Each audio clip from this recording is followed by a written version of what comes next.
আসসালামু আলাইকুম। প্রিয় দর্শক, অন্য মঞ্চের আলাপচারিতায় আপনাদের সকলকে আমন্ত্রণ জানাচ্ছি। কিন্তু খুব সাদামাটা ভাষায় যদি আমরা এখন খুব প্রশ্ন করি যেকোনো ঘটনা ঘটার পরে যে এই ঘটনা থেকে কার লাভ হতে পারে? হাদির উপরে হামলার পরে সবচাইতে ক্ষতি হবে কার? মির্জা আব্বাসের। ৩য় ক্ষতি হবে কার? আওয়ামী লীগের। কিন্তু লাভ হবে কার? হাদিকে যেভাবে গুলি করা হয়েছে, হাদি বেঁচে থাকার কথা নয়। মানে উনার ভাগ্য ভালো এবং এই কারণে উনি বেঁচে আছেন। জীবন মৃত্যুর সন্ধিক্ষণে লড়াই করছেন। আমরা আশা করছি এই ভিডিওটি যখন করছি তখনও তিনি এভারকেয়ার হসপিটালে আছেন। আমরা আশা করছি তিনি দ্রুত সুস্থ হবেন, ভালো হবেন। কিন্তু যেভাবে গুলি করা হয়েছে তাকে হত্যার উদ্দেশ্যে গুলি করা হয়েছে। ইনকিলাব মঞ্চের ওসমান হাদিকে গুলি করা হয়েছে। প্রথম যখন আমি শুনেছিলাম তখন ভেবেছিলাম যে এটা হয়তো একটা রাজনৈতিক সংঘর্ষ, ভয় দেখানোর জন্য গুলি করা হয়েছে বা কিছু একটা। এবং প্রথম যে ভিডিও ফুটেজটি লিক হয়েছিল সেখানে দেখা যাচ্ছিল তার কানের পাশে চেপে ধরে তাকে হাসপাতালে নিয়ে যাওয়া হয়েছে। স্বাভাবিকভাবে আমরা আশা করেছিলাম যে কানের পাশ দিয়ে গুলি গিয়েছে, কান স্পর্শ করে গুলি গিয়েছে এবং এটা হয়তো খুব স্বাভাবিক একটা রক্তপাত। তিনি হয়তো ব্যান্ডেজ করে বাসায় ফিরবেন বা হালকা অবস্থা। কিন্তু সময় যত ঘনালো আমরা দেখতে পেলাম যে ওসমান হাদির অবস্থা আশঙ্কাজনক। গুলিটি আসলেই তাকে হত্যা করার জন্য করা হয়েছে। প্রিয় দর্শক, আমরা আজকের ভিডিওটা শুরু করতে চাই ওসমান হাদির সুস্থতা কামনা করে এবং এই হামলার তীব্র নিন্দা করে। এখন প্রশ্ন আসছে, হঠাৎ করে ওসমান হাদিকে কে গুলি করতে গেল, কেন গুলি করতে গেল? আজকের ভিডিও সেই আলোচনা নিয়ে। প্রথমে আমরা দেখলাম যে ভিডিওতে প্রাথমিক যে ভিডিওতে ওসমান হাদিকে দেখা যাচ্ছে যে রিকশায় করে নিয়ে যাওয়া হচ্ছে হাসপাতালে, তার সঙ্গী যিনি আছেন তিনি চিৎকার করে মির্জা আব্বাসকে গালাগালি করছেন এবং মির্জা আব্বাসের উপরে দায় চাপাতে চেয়েছেন। খুব স্বাভাবিক, আবেগ সেই মুহূর্তে চূড়ান্ত অবস্থায় আছে। আকস্মিক হামলা হয়েছে এবং তারা তাদের তাৎক্ষণিক প্রতিক্রিয়া যেকোনো একজনকে দোষারোপ করতেই পারেন। কিন্তু ঠান্ডা মাথায় যদি আমরা দেখি তাহলে আমাদেরকে বুঝতে হবে আজকের আলোচনায় যে এই আক্রমণের সাথে কি মির্জা আব্বাস দায়ী নাকি অন্য কোনো তৃতীয় পক্ষ দায়ী? প্রথমে মির্জা আব্বাস দিয়েই শুরু করি। হাদি যিনি আসলে এক ধরনের খুব হাইপ তৈরি করতে আ পেরেছেন এবং যিনি আসলে তার খুবই উগ্র আচরণ এবং উগ্র কথাবার্তার জন্য কুখ্যাত। তিনি যেকোনো জায়গায় মনে করেন যে আওয়ামী লীগ সমর্থিতদেরকে সাউয়া মাউয়া ছেড়ে দিতে হবে, অশ্লীল গালাগালি করেন এবং এটার পিছনে হয়তো কিছু কারণও আছে। তার যে আপব্রিঙ্গিংটা হয়েছে, তিনি যে পরিবেশে ছোট থেকে বড় হয়েছেন, সেই জায়গাটায় সেই ভাষাটা তিনি হয়তো এখন অভ্যস্ত করে আছেন। এটাকে রাজনীতিতে আমরা হয়তো অপছন্দ করতে পারি, কিন্তু আদৌ এই পরিচিতি বা এই হাইপ দিয়ে যে নির্বাচন জেতা যায় না, এর আগে আমরা হিরো আলম হচ্ছেন এর একটা বড় উদাহরণ। সুতরাং হাদি মির্জা আব্বাসের জন্য আদৌ কোনো চ্যালেঞ্জ নয়। এবং হাদি নিজে কিন্তু একবার স্বীকার করেছেন যে তিনি যদি ৫০০ ভোট পান তাহলে উনি খুশি হয়ে যাবেন, মনে করবেন যে তার ক্যাম্পেইন সাকসেসফুল। এবং ৫০০ নিচে যদি উনি ভোট পান উনার ২-৩ দিন মন খারাপ থাকবে। মানে তার গোটা নির্বাচনী প্রচারণাটাই ৫০০ ভোটকে টার্গেট করে তিনি করছেন। সে জায়গায় মির্জা আব্বাসের সাথে তার বিশাল ব্যবধান হবে এবং আমার ধারণা মির্জা আব্বাস বা ওই লেভেলের যেসব জাতীয় নেতারা বিভিন্ন আসনে আছেন তারা হাদির মতো, ওসমান হাদির মতো যারা তাদের প্রতিদ্বন্দ্বী আছেন তাদেরকে বরঞ্চ স্নেহের চোখে দেখবেন, ভালোবাসার চোখে দেখবেন, কোনো রিয়েল থ্রেট মনে করবেন না। ওসমান হাদি ৫০০ জায়গায় হয়তো ধরলাম আমি ৫,০০০ ভোটই পেলেন, যেটা ভেরি আনলাইকলি, প্রায় অসম্ভবের কাছাকাছি একটা ঘটনা ছিল। তিনি যদি ৫,০০০ ভোটও পান সেটা আসলে আমি যদি বলি যে মির্জা আব্বাস প্রতিটি ভোট সেন্টারে যে পরিমাণ তার আ পোলিং কর্মী নিয়োগ করবেন তার থেকে কম হবে। সুতরাং মির্জা আব্বাস হাদিকে গুলি করে মারার কোনো কারণ নেই। আরেকটা জিনিস হচ্ছে, আপনি দেখবেন যে হাদি অনেকের সাথে মানে অনেকের বিরুদ্ধে উগ্র এবং অশ্লীল কথাবার্তা বললেও মির্জা আব্বাসের সাউয়া মাউয়া ছিঁড়ে ফেলার ব্যাপারে উনি কোনোদিনই বক্তৃতা দেন নাই। যে এমন না যে মির্জা আব্বাস বা তার কাছের লোকজন এতে খুব ক্ষুব্ধ হবেন। সুতরাং আমরা জানি না, যখন কিলার ধরা পড়বে তখন বোঝা যাবে, কিন্তু আপাত দৃষ্টিতে আমি মনে করি মির্জা আব্বাসকে এই সন্দেহের তালিকা থেকে বাদ দেওয়া যেতে পারে। দ্বিতীয়, যা কিছু হারায় গেন্নি বলেন আওয়ামী লীগের চোর। সুতরাং খুব স্বাভাবিকভাবে দ্বিতীয় নজরটা আসবে আওয়ামী লীগের উপরে। এবং আমরা দেখেছি সোশ্যাল মিডিয়ায় যখন হাদিকে গুলি করা হয়েছে, আওয়ামী লীগ সমর্থিত অনেকেই এক ধরনের কি বলা যায়, খুশি, খুশি ভাব দেখিয়েছেন এবং এটা খুব স্বাভাবিক। তারা দীর্ঘদিন ধরে গালাগালি খেয়ে আসছেন। আ এই হাদি ৩২ নম্বর ভাঙার পিছনের একজন অন্যতম খলনায়ক। তিনি বঙ্গবন্ধু সহ সবাইকে অশ্লীলভাবে গালাগালি করেন। বিভিন্ন কারণে আওয়ামী লীগের যে ক্ষুব্ধ অংশটুকু আছেন তারা আসলে নিজেরা কিছু করতে পারছেন না। নিজেরাই পালিয়ে-টালিয়ে আছেন দেশে এবং দেশের বাইরে। তাদের সেই মনোবেদনা, কেউ যদি হাদিকে একটা গুলি করে বা ইভেন একটা মাইর দেয়, এতে তারা খুব খুশি হবেন। এটা অস্বাভাবিক কিছু নয়। কিন্তু আওয়ামী লীগের কি এখন আদৌ সেই রিসোর্স এবং এফোর্ট আছে হাদিকে গুলি করার মতো? এবং হাদিকে আসলেও আওয়ামী লীগের কাছে এই পরিমাণ গুরুত্বপূর্ণ যে তাকেই মারতে হবে? প্রশ্নটা রয়ে যায়। আমরা সেই প্রশ্নের উত্তর যখন হত্যাকারী ধরা পড়বে তখনই জানতে পারব। কিন্তু খুব সাদামাটা ভাষায় যদি আমরা এখন খুব প্রশ্ন করি যেকোনো ঘটনা ঘটার পরে যে এই ঘটনা থেকে কার লাভ হতে পারে? হাদির উপরে হামলার পরে সবচাইতে ক্ষতি হবে কার? মির্জা আব্বাসের। ৩য় ক্ষতি হবে কার? আওয়ামী লীগের। কিন্তু লাভ হবে কার? হাদিকে যেভাবে গুলি করা হয়েছে, হাদি বেঁচে থাকার কথা নয়। মানে উনার ভাগ্য ভালো এবং এই কারণে উনি বেঁচে আছেন। জীবন মৃত্যুর সন্ধিক্ষণে লড়াই করছেন।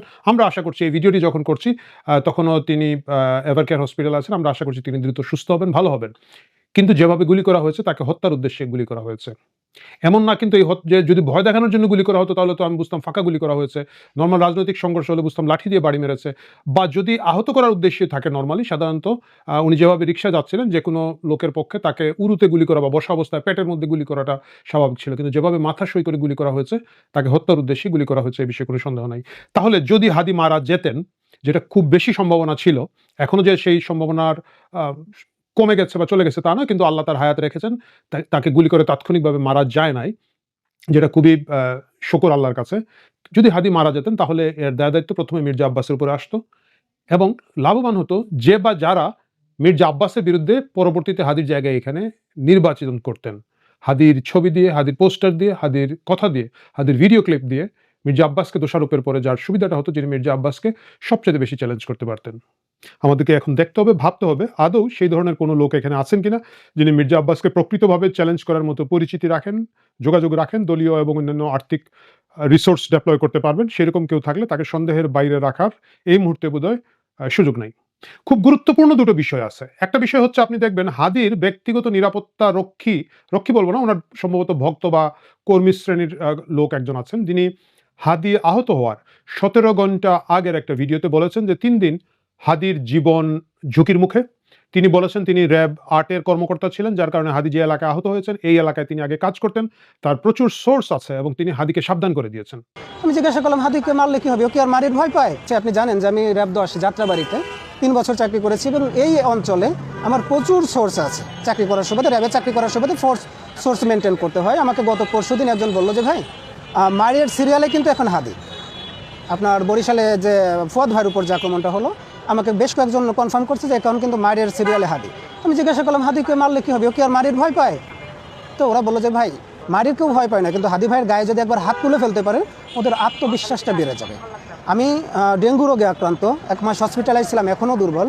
হাদি ভাইকে জানি যে উনি বললে আসলে শুনবেন না, উনি খুব ঘাড়তেরা মানুষ, উনি খুব সাহসী মানুষ, যার কারণে আমি নিজে এসে দাঁড়িয়ে আছি এবং সর্বোচ্চ চেষ্টা করব। হাদি ভাইয়ের উপর থ্রেট থাকবে ৩ দিন। এবং তিনি বলেছেন এই জন্য তিনি হাদির সাথে সাথে ঘুরতে চান। খুব দুঃখের বিষয়, তিনি আজকে যখন হাদিকে গুলি করা হয় তখন তার আশেপাশে ছিলেন না এবং তিনি পরবর্তীতে আরেকটা ভিডিও ক্লিপে দেখলাম বলেছেন যে মেট্রো রেল বন্ধ থাকার কারণে উনি সময় মতো এসে পৌঁছাতে পারেন না এবং এই জন্য উনি হাদির কাছে ছিলেন না। মেট্রো রেল হঠাৎ করে বন্ধ হয় নাই, কেন এটা ওনার পরিকল্পনার মধ্যে ছিল না আমরা জানি না। এবং এই লোকের কাছে এত সোর্স কিভাবে থাকে যে ৩ দিনের মধ্যে হাদিকে মারা হবে এটা উনি জানেন? এই প্রশ্নটা আমাদেরকে করতেই হবে। এবং সেই সোর্সটা যদি তার ক্রেডিবল সোর্স থাকে, তিনি নিজে র্যাবের সদস্য ছিলেন, তিনি জানেন খুব দ্রুত এটা আইন শৃঙ্খলা বাহিনীকে জানাতে হবে। এটা জানাতে হবে পুলিশকে, এটা জানাতে হবে এই মুহূর্তে সেনাবাহিনী বাইরে ডিপ্লয় করা আছে, সেনাবাহিনীকে জানাতে হবে, স্থানীয় যে সেনা অফিসাররা আছেন যে এই ঘটনা এবং কোথায় কি সোর্স তিনি পেয়েছেন। তিনি কাউকে না জানিয়ে শুধুমাত্র হাদিকে জানিয়েছেন। এই প্রশ্নটা রয়েই যায়, তিনি আদৌ বাকিদেরকে জানিয়েছিলেন কিনা এবং যদি না জানিয়ে থাকেন তাকে জিজ্ঞাসাবাদের আওতায় আনা উচিত। প্রিয় দর্শক, আপনারা দেখবেন যে হত্যা মিশনটি করা হয়েছে চলন্ত একটা রিক্সা, দ্রুতগতির একটা রিক্সা, চলন্ত একটা মোটরসাইকেল থেকে একটাই গুলি করা হয়েছে বলে আমরা শুনেছি এবং এটা একেবারে নিখুঁতভাবে একজন মানুষ রিক্সা বসে থাকলে মোটরসাইকেল ড্রাইভ থেকে উঁচু থাকে সেখানে করা হয়েছে, মাথায় করা হয়েছে। শতভাগ একজন প্রফেশনাল কিলার যিনি শুটিং করে অভ্যস্ত তার মাধ্যমে করা হয়েছে। এটা কোনো যে ছেঁচড়া স্থানীয় পাড়ার মাস্তান না। স্থানীয় ছেঁচড়া পাড়ার মাস্তান না হলে রিক্সা থামাবে, ঘিরে ধরবে, গুলি করবে এবং ধস্তাধস্তি করবে, এটাই আমরা দেখে থাকি বিভিন্ন ক্লিপে। এটা বোঝাই যাচ্ছে নিখুঁতভাবে করেছে এবং প্রায় মেরেই ফেলেছিল এইভাবে গুলিটা করেছে। সুতরাং হাদিকে যারা আক্রমণ করেছে তারা হচ্ছে প্রফেশনাল কিলার। এই প্রফেশনাল কিলারকে তাহলে ডেপ্লয় করলো কে? আমরা এখনো এই দেশের অনেক প্রশ্নের জবাব পাই নাই। আমরা এখনো জবাব পাই নাই জুলাই আন্দোলনের সময় কিভাবে, কেন অনেকগুলো স্নাইপার বিভিন্ন ছাদে ছিল, কেন সেই স্নাইপারগুলো একেবারে বারান্দায় দাঁড়িয়ে থাকা আর বাসার পাশে দাঁড়িয়ে থাকা ছোট ছোট শিশুদেরকে হত্যা করে মানুষকে উস্কে দিয়েছিল, কেন সাধারণ গৃহিণীকে গুলি করেছিল, সাধারণ ঘরে ফেরা মানুষকে গুলি করেছিল। সেই স্নাইপাররা আজও ধরা পড়ে নাই, সেই স্নাইপারের প্রশ্ন আমরা এখনো জানি না। এবং আরেকটা বিষয় আমি আপনাদের কাছে দেখাতে চাচ্ছি, সম্প্রতি স্বরাষ্ট্র উপদেষ্টাকে যখন জিজ্ঞেস করা হয়েছিল যে এতগুলো অস্ত্র লুট হয়েছিল থানা থেকে, সেই অস্ত্র উদ্ধারের কি করছেন উনি, বা এই ব্যবস্থায় নির্বাচন করা যাবে কিনা না, উনি বলেছিলেন আর ওইটা নিয়ে পরে কথা হবে, পিঁয়াজের দাম ৪০ টাকা বেড়ে গেছে। আসুন আগে আমরা এই ক্লিপটা দেখে আসি, না হলে আপনারা বিশ্বাসই করবেন না যে এই ঘটনা কেউ করতে পারে। আপনি জানেন যে ৫ আগস্টের যে ঘটনা, তারপরে থানাগুলো লুট হয়েছে, এখনো অনেক অস্ত্র উদ্ধার হয়নি। এই অবস্থাতে বাংলাদেশে যে এবং সব থানাগুলো ফুল ফাংশন না, সেই ক্ষেত্রে নির্বাচনে আমি এখন বলবো যে দেখেন যে পেঁয়াজের যে দামটা, একদিনে পেঁয়াজের দাম ৩৫ টাকা বেড়ে গেল। এটা কিভাবে তাহলে দেখা যাচ্ছে আমাদের স্বরাষ্ট্র উপদেষ্টাও যে অস্ত্রগুলো বাইরে আছে, অস্ত্রগুলো লুট হয়েছে, এই বিষয়ে খুব একটা কথা বলতে আগ্রহী নন। নির্বাচন ঘনাচ্ছে, আমরা সকলেই জানি নির্বাচন হবে, আমরা সকলেই জানি নির্বাচন দিতে হবে, নির্বাচন দিতে অনেকে বাধ্য, এবং আমরা সকলেই জানি অনেকেই নির্বাচনটা চায় না, তারা বেজার হয়, তারা চায় নির্বাচনবিহীন একটা সরকার ব্যবস্থা যেভাবে আছে সেভাবেই চলতে থাকুক। এতে অনেক স্টেক হোল্ডারের অনেক ধরনের লাভ ক্ষতি আছে। হাদিকে গুলি করা আসন্ন নির্বাচনকে অস্থিতিশীল করার একটা বিষয়। হাদিকে গুলি করার পিছনে যে প্রফেশনাল কিলার ব্যবহার করা হচ্ছে, এটা হচ্ছে পর্যাপ্ত নেটওয়ার্ক ছাড়া, পর্যাপ্ত ফান্ডিং ছাড়া এটা সম্ভব নয়। আপনারা দেখেছেন হাদির পাশে একটা ছেলে ছিল যাকে সন্দেহ করা হচ্ছে গুলি করেছে বলে, কালো পাঞ্জাবি পরা একটা ছেলে, মুখের মধ্যে মাস্ক বেঁধে রাখা ছিল, এবং সে কিন্তু হাদির সাথে খুব ঘনিষ্ঠভাবে ঘুরছিল এবং লিফলেট বিলি করছিল। স্বাভাবিকভাবেই ধরে নেওয়া যায় একজন প্রার্থী, হাদির মতো প্রার্থী যার আসলে খুব বড় কর্মী বেজ নাই, তার সাথে যে 5-7 জন ঘুরে বেড়ান, তারা হাদির সহযোগী, সহযাত্রী, তাদেরকে হাদি চিনেন বলেই এইভাবে খুব কাছে এবং ঘনিষ্ঠভাবে নিয়ে ঘুরে বেড়ান। তাহলে হাদির পাশের কোনো লোক যিনি হাদির সাথে আন্দোলনে ছিলেন, হাদির সাথে পথ চলা করছিলেন, তাদের কেউ কেউ এই আক্রমণে জড়িত আছেন কিনা না, এই সন্দেহ এই মুহূর্তে উড়িয়ে দেওয়া যাবে না। এবং যদি থাকেন তাদেরকে আসলে কে চালাচ্ছে, তারা সেই গত জুলাই আগস্ট থেকে শুরু করে এই জুলাই আগস্ট পেরিয়ে আজকের এই ডিসেম্বর পর্যন্ত কাদের এজেন্ডা বাস্তবায়ন করছেন, কোন দেশি বিদেশি গোয়েন্দা সংস্থা তাদেরকে সুতা নাড়ছে, এই প্রশ্নগুলো সামনে আমাদেরকে করতেই হবে এবং এই প্রশ্নের জবাব অবশ্যই খুঁজে বের করতে হবে। কেন খুঁজে বের করতে হবে? কেন এই হত্যাকারী বা হত্যা প্রচেষ্টাকারীদেরকে ধরতে হবে? কারণ এদেরকে যদি ধরা না যায় এবং এদেরকে যদি সময় মতো শাস্তি দেওয়া না যায়, আগামী নির্বাচনে প্রার্থী হিসাবে হাদি হয়তো প্রথম আহত হবেন, হাদি হয়তো বেঁচে উঠবেন, কিন্তু হাদির পরে যে আরো অনেক প্রার্থীর উপরে হামলা হবে না এবং তারা প্রত্যেকে বেঁচে থাকবেন, এই নিশ্চয়তা এখনই দেওয়া যাচ্ছে না। সরকার, পররাষ্ট্র মন্ত্রণালয়, সরকারের আইন শৃঙ্খলা বাহিনী অত্যন্ত উদ্বিগ্ন হয়ে পড়েছে যে সত্যিই যদি ওসমান হাদির ওপর হামলাকারী দুজনই ভারতে এরই মধ্যে সীমান্ত পাড়ি দিয়ে পালিয়ে যেয়ে থাকে, তাহলে বাংলাদেশ সরকারের প্রতি যে ক্ষোভের সৃষ্টি হবে জুলাই আগস্টের আন্দোলনে অংশগ্রহণকারী তরুণদের, এবং তারা যে একরকমের হাদির ওপর হামলাকারীদের গ্রেফতার করতে ব্যর্থ হচ্ছেন, সেই ব্যর্থতার দায় যে সরকারের ওপর এসে পড়বে, সেই ক্ষোভ সামাল দিতে আসলে প্রণয় বর্মাকে ডেকে পাঠানো হয়েছিল, যাতে ভারত সরকার ওই হত্যার প্রচেষ্টাকারীদের খোঁজ পেলে সাথে সাথে তাদেরকে গ্রেফতার করে বাংলাদেশের হাতে তুলে দেন। বাংলাদেশে ঢাকা ৮ আসনের নির্বাচনের সম্ভাব্য প্রার্থী ইনকিলাব মঞ্চের নেতা ওসমান হাদি, যিনি কিনা 2024-এর জুলাই আন্দোলনের অন্যতম মুখ ছিলেন, এবং আগস্টের পর সারা বাংলাদেশে তিনি যা পরিচিতি পেয়েছেন তার একটা প্রধান কারণ ছিল ভারত এবং আওয়ামী লীগের বিরুদ্ধে তার তীব্র বক্তৃতা এবং অনেক সময়ে বিতর্কিত, অনেকের ভাষায় অশ্লীল শব্দের ব্যবহার। সেই হাদি যখন গুলিবিদ্ধ হলেন তারপর থেকেই ভারতীয় গোয়েন্দা সংস্থা, ভারত এবং ভারতে আশ্রয়প্রাপ্ত আওয়ামী লীগের নেতা কর্মী, শীর্ষ নেতৃত্ব, তাদের দিকে একটি পক্ষের সন্দেহ তীব্র হচ্ছে। ভারত যে এই ঘটনায় জড়িত থাকতে পারে, ওসমান হাদি এমনকি অনেক মাস ধরেই এ ধরনের কথা বলছিলেন। সেপ্টেম্বর মাসেও তিনি বরিশালে এক তরুণদের সমাবেশে গিয়ে বলে এসেছিলেন যে ভারতীয় আধিপত্যের বিরুদ্ধে যারা কথা বলে তারা টার্গেট কিলিং এর শিকার হতে পারেন। কাজেই হাদি এই যে এক রকমের টার্গেটের শিকার, সেটা সম্ভবত তিনি তার মানে একেবারে অন্তরঙ্গ ঘনিষ্ঠ পরিবেশে যে বলে আসছিলেন তার প্রমাণ। এমনকি তার বোন, যিনি তার বড় বোন, যিনি সংবাদ মাধ্যমের সামনে ক্রন্দনরত অবস্থায় বলেছেন যে হাদির শত্রুর অভাব নাই, ভারতীয় র আছে, আওয়ামী লীগ আছে, মির্জা আব্বাস আছে, মানে এমনকি যারা কিনা জিয়াউর রহমানকে বাঁচতে দেয় নাই সেই বিএনপিও আছে। কাজেই ভারতকে কেউই সন্দেহের তালিকার বাইরে রাখছেন না। এই অবস্থায় এখন ভারতেই পালিয়ে গেলেন কিনা যারা কিনা হামলা চালালো, যারা কিনা এই টার্গেট কিলিং এর চেষ্টা করলো হাদির ওপর, সেই হত্যার প্রচেষ্টাকারীরা পালিয়ে গেল কিনা ভারতে, তা নিয়েও সন্দেহ এবং ক্ষোভ দানা বাঁধছে। বিশেষভাবে যখন শনিবার দিন যুক্তরাজ্য প্রবাসী আল জাজিরার সাংবাদিক জুলকারনাইন সায়ের তিনি পোস্ট দিয়ে বলেছেন যে ভারতে সম্ভবত এরই মধ্যে পালিয়ে গেছেন হাদির ওপর হামলায় সন্দেহকারী অভিযুক্ত সাবেক ছাত্রলীগ নেতা ফয়সাল করিম মাসুদ ওরফে দাদু দাউদ খান এবং তার সহযোগী মোটরসাইকেল চালক আলমগীর হোসেন। জুলকারনাইন সায়ের বলেছেন যে 12ই ডিসেম্বর সন্ধ্যায় সীমান্ত পাড়ি দিয়ে ভারতে প্রবেশ করেছে এই দুজন, মানে মোটরসাইকেল চালকও প্রবেশ করেছেন এবং যিনি গুলি চালিয়েছেন বলে শনাক্ত করা হয়েছে তিনিও পালিয়ে গেছেন।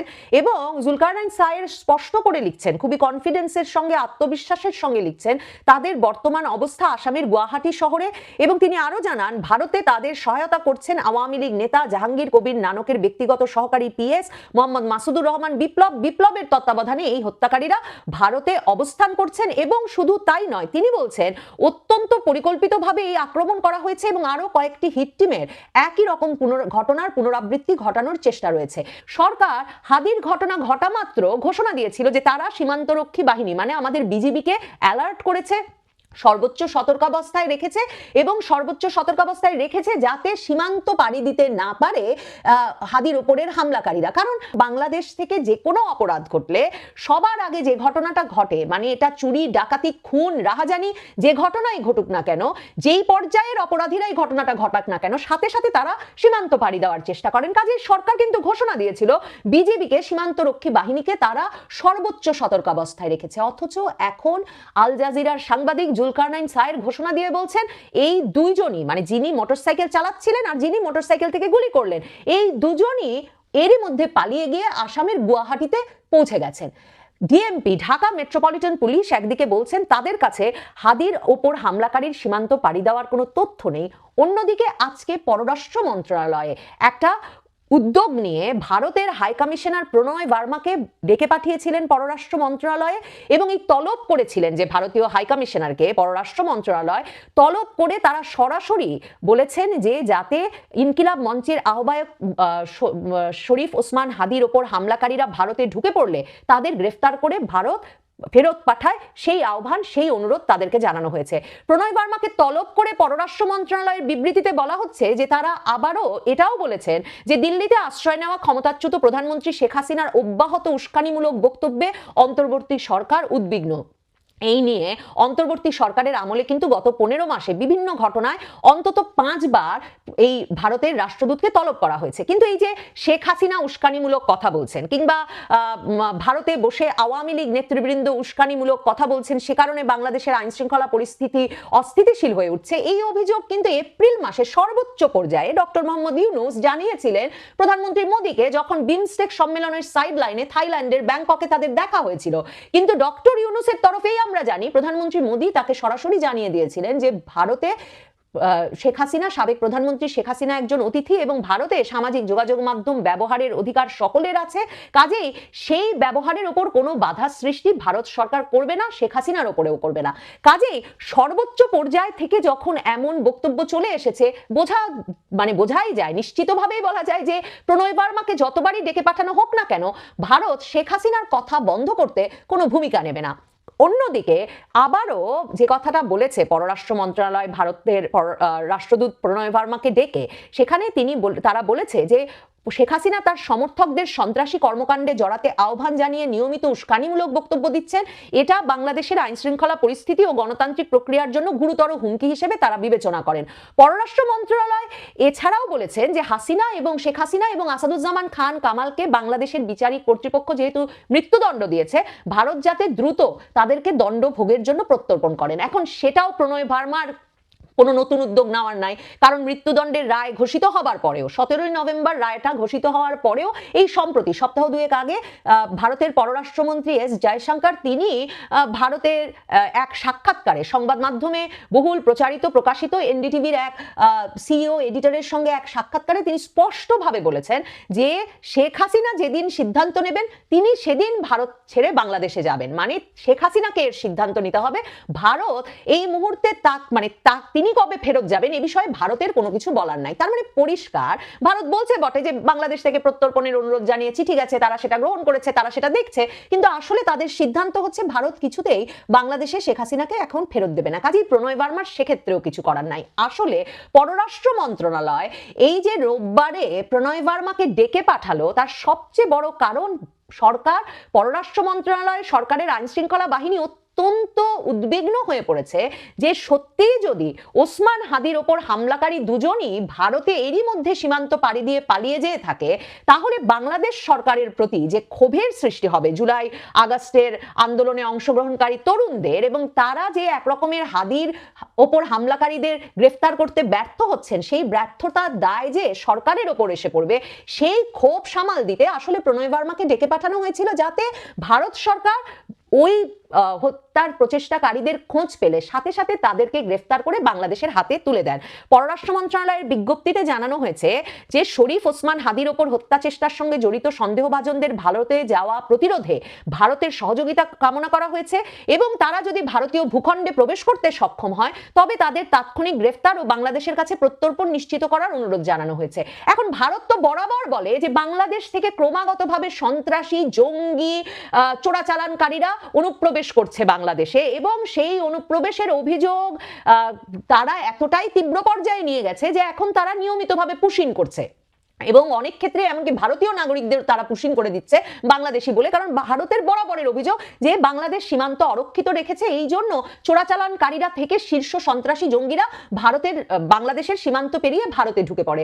কাজেই এই অনুরোধ করতে যে বাংলাদেশের পররাষ্ট্র মন্ত্রণালয় ভারতকে ডাকলো এবং ডেকে বলল যে আপনারা ভারতে পালিয়ে যাওয়া প্রতিরোধে সহযোগিতা করেন, ভারতের নিশ্চয়ই উল্টো প্রশ্ন করবার কথা যে এমনকি এই যে সাম্প্রতিক সময়ে গুমের মামলায় আন্তর্জাতিক অপরাধ ট্রাইব্যুনালে গ্রেফতারি পরোয়ানা জারির পর ক্যান্টনমেন্ট থেকে বাংলাদেশের সেনা সদর থেকে কিনা এক জেনারেল পর্যায়ের শীর্ষ সামরিক কর্মকর্তা পালিয়ে ভারত চলে গেছেন সে খবরও তো প্রকাশিত হয়েছে। এছাড়া বাংলাদেশের সামরিক গোয়েন্দা সংস্থাগুলোর শীর্ষ পদে কর্মরত জেনারেল পর্যায়ের সামরিক কর্মকর্তাদের অনেকে এখন বাংলাদেশ সীমান্ত পেরিয়ে ভারত গিয়ে ভারতে আশ্রয় নিয়েছেন। মানে এই যে বাংলাদেশে একেবারে সবচেয়ে সুরক্ষিত জায়গায় থাকা শীর্ষ পদে থাকা কর্মকর্তারাও এই সরকারের আমলেই তো পালিয়ে পালিয়ে গিয়ে ভারতে আশ্রয় নিয়েছেন। তাহলে সীমান্ত বাংলাদেশ কেন সুরক্ষিত করতে পারছে না? সীমান্ত বাংলাদেশ সুরক্ষিত করতে পারছে না আর এখন ভারতের কাছে প্রতিরোধের, ভারত তো নিশ্চয়ই বাংলাদেশের এই দুইজন অপরাধীকে তারা সীমান্তে ধরতে পারলে প্রতিরোধ না করে একেবারে যদি আমন্ত্রণ জানিয়ে ভারতে নিয়ে যাওয়ার কোনো কারণ নাই যদি বাংলাদেশ সরকার মনে না করে যে ভারত এর সঙ্গে জড়িত। আর ভারত বা ভারতীয় গোয়েন্দা সংস্থা যদি এর সঙ্গে জড়িত হবে তাহলে আর বাংলাদেশকে সহযোগিতা করবেই বা কেন? পররাষ্ট্র মন্ত্রণালয় আরো বলেছে যে যদি তারা তাও প্রবেশ করে ফেলে তাহলে যাতে ভারত তাদের তাৎক্ষণিক গ্রেফতার করে বাংলাদেশের কাছে প্রত্যর্পণ নিশ্চিত করে। আসলে একবার সীমান্ত পাড়ি দিয়ে ঢুকে পড়লে তারপর অনুপ্রবেশের মামলা হয়, আরো নানা রকম মামলা হয়, সেক্ষেত্রে তাৎক্ষণিক গ্রেফতার করে বাংলাদেশের কাছে প্রত্যর্পণের কোনো আইনি কাঠামো নাই। বাংলাদেশের শীর্ষ সন্ত্রাসী সুব্রত বাইন থেকে শুরু করে অনেকে বছরের পর বছর ভারতের কারাগারগুলোতে আটক ছিলেন। বাংলাদেশের রাজনীতিবিদ সালাউদ্দিন আহমেদকে যখন শিলংয়ে পাওয়া গেল এরপর তিনি অনেক বছর ধরে অনুপ্রবেশের মামলায় সেখানে কিন্তু বিচারের সম্মুখীন হয়েছেন, মানে তাকে আদালতে নিয়মিত হাজিরা দিয়ে সেই মামলা লড়ে সেই মামলা থেকে এক রকমের পরিত্রাণ পেয়ে তারপর বাংলাদেশে ফেরার ব্যবস্থা করতে হয়েছে। কাজেই ভারতের রাষ্ট্রদূতকে ডেকে বাংলাদেশের পররাষ্ট্র মন্ত্রণালয় তলব করে আজকে যে কথাগুলো তুলে ধরেছে সেটা একরকম আসলে তাদের নিরুপায় যে অবস্থান সেই অবস্থানেরই বহিঃপ্রকাশ। বাংলাদেশ তার মানে সীমান্ত সুরক্ষিত রাখতে পারছে না।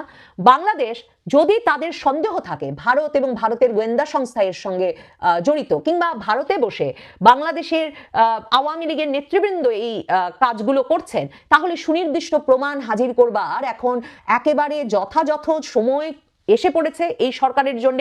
সুনির্দিষ্ট গোয়েন্দা তথ্য সত্যি বাংলাদেশে রাজনৈতিক নেতৃবৃন্দ, তরুণ নেতৃবৃন্দের জীবনের নিরাপত্তার হুমকি ভারত সৃষ্টি করছে কিনা, ভারতে পলাতক আওয়ামী লীগ সৃষ্টি করছে কিনা এবং সুনির্দিষ্ট প্রমাণাদি হাজির করে ভারতকে আন্তর্জাতিক প্রেক্ষাপটে জবাবদিহিতার মুখোমুখি করা উচিত যে সত্যি বাংলাদেশ মনে করে কিনা ভারতীয় গোয়েন্দা সংস্থাও বাংলাদেশের সক্রিয়ভাবে বিডিআর হত্যাকাণ্ড থেকে এখন পর্যন্ত বিভিন্ন হত্যাকাণ্ড ঘটাতে কাজ করছে। সুনির্দিষ্ট প্রমাণ ছাড়া এ ধরনের তলব করা শেষ পর্যন্ত বাংলাদেশের জন্য কোনো ফলাফল বয়ে আনবে না। 1971 সালের 14ই ডিসেম্বর আমাদের বিজয় একদম কাছে চলে এসেছে। যখন পাকিস্তানি হানাদার বাহিনী টের পেয়েছিল যে তাদের পরাজয় নিশ্চিত, তখন মেজর জেনারেল রাও ফরমান আলীর প্ল্যান অনুযায়ী তারা বাংলাদেশকে শিক্ষা, সংস্কৃতি ও সামাজিকভাবে পঙ্গু করে দেওয়ার জন্য বুদ্ধিজীবী হত্যায় মেতেছিল। মূলত 31শে মার্চ থেকে বিভিন্ন পর্যায়ে বাঙালির বুদ্ধিজীবীদের হত্যা করা হচ্ছিল, কিন্তু 14ই ডিসেম্বর রাতে সর্বাধিক বুদ্ধিজীবীদের হত্যা করা হয়েছে। আজকে সেই দিন 14ই ডিসেম্বর আমরা শ্রদ্ধার সাথে স্মরণ করি বাংলাদেশের সকল শহীদ বুদ্ধিজীবীদের। সেই সাথে আমরা স্মরণ করি 30 লক্ষ শহীদের এবং 4 লক্ষ মা বোনের যাদের আত্মদানের বিনিময়ে আমরা বাংলাদেশের স্বাধীনতা পেয়েছি। আমি শ্রদ্ধার সাথে আরো স্মরণ করি সর্বকালের শ্রেষ্ঠ বাঙালির জাতির পিতা এবং যার নেতৃত্বে, যার নামে আমাদের মুক্তিযুদ্ধ পরিচালিত হয়েছে, সেই মহান নেতা বঙ্গবন্ধু শেখ মুজিবুর রহমানকে। আজকে বাংলাদেশে একটি সরকার রয়েছে যারা মুক্তিযুদ্ধের চেতনাকে ধারণ করে না, সুতরাং স্বভাবতই জাতীয় পর্যায়ে শহীদ বুদ্ধিজীবী দিবস যতটা শ্রদ্ধার সাথে গুরুত্বের সাথে পালিত হবার কথা সেটা এখন আর হয় না। 16ই ডিসেম্বর বিজয় দিবসের প্যারেড গত বছরও হয়নি, এবছরও হবে না। তারপরেও দেশে বিদেশে যথেষ্ট ভাবগাম্ভীর্যের সাথে এই দিবসটি পালিত হচ্ছে। আমাদের সিডনিতে আজকে পালিত হচ্ছে আওয়ামী লীগের উদ্যোগে। আজকে আমি নিউক্যাসল গিয়েছিলাম। নিউক্যাসলে সেখানে একটা বাংলা স্কুল আছে, সেখানে ছোট ছোট ছেলেমেয়েরা বাংলা শেখে। তারা আজকে শহীদ বুদ্ধিজীবী দিবস পালন করেছে। এই বুদ্ধিজীবী দিবসটির সাথে অনেক শোক জড়িত। আমি ঢাকা মেডিকেল কলেজে পড়তাম।